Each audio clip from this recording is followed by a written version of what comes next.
మంచిర్యాల జిల్లా క్యాతనపల్లిలో హైటెన్షన్ వాతావరణం నెలకొంది. స్థానిక బీఆర్ఎస్ నేత మాజీ ఎమ్మెల్యే బాల్క సుమన్ నివాసం వద్ద భారీగా పోలీసులు మోహరించారు. బాల్క సుమన్ ను అరెస్టు చేస్తారన్న సమాచారం నేపథ్యంలో ఆయన నివాసానికి వందల సంఖ్యలో కార్యకర్తలు చేరుకున్నారు. మంచిర్యాల జిల్లా క్యాతనపల్లిలో హైటెన్షన్ వాతావరణం నెలకొంది. స్థానిక బీఆర్ఎస్ నేత మాజీ ఎమ్మెల్యే బాల్క సుమన్ నివాసం వద్ద భారీగా పోలీసులు మోహరించారు. బాల్క సుమన్ ను అరెస్టు చేస్తారన్న సమాచారం నేపథ్యంలో ఆయన నివాసానికి వందల సంఖ్యలో కార్యకర్తలు చేరుకున్నారు. మంత్రి వివేక్ వెంకటస్వామికి వ్యతిరేకంగా కార్యకర్తలు పెద్దపెట్టున నినాదాలు చేశారు. క్యాతనపల్లి మున్సిపాలిటీలో మున్సిపల్ చైర్మన్ ఎన్నిక మంగళవారం వాయిదా పడింది. ఆ క్రమంలో ఘర్షణలు చోటు చేసుకుని ఉద్రిక్త వాతావరణం ఏర్పడింది. అలాంటి వేళ ఇవాళ క్యాతనపల్లిలో బంద్కు బీఆర్ఎస్ పార్టీ పిలుపునిచ్చింది.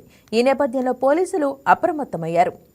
నిన్న పోలీసులు విధులకు ఆటంకం కలిగించడంతో పాటు ఎస్ఐ కానిస్టేబుల్పై దాడి చేశారని దేవాపూర్ ఎన్హెచ్ఓ గంగారం ఫిర్యాదు చేశారు. దాంతో బాల్క సుమన్ సహా పలువురు బీఆర్ఎస్ నేతలపై కేసులు నమోదు చేశారు. చెన్నూరులో బీఆర్ఎస్ మాజీ కౌన్సిలర్ అనిల్ ను ఇప్పటికే పోలీసులు అదుపులోకి తీసుకున్నారు.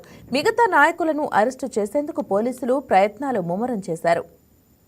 ఇటీవల జరిగిన మున్సిపల్ ఎన్నికల్లో క్యాతనపల్లి మున్సిపాలిటీలోని మొత్తం 22 వార్డుల్లో బీఆర్ఎస్ 10, కాంగ్రెస్ 7, సిపిఐ 4 స్వతంత్ర అభ్యర్థి గెలుపొందారు. దీంతో హంగ్ ఏర్పడింది.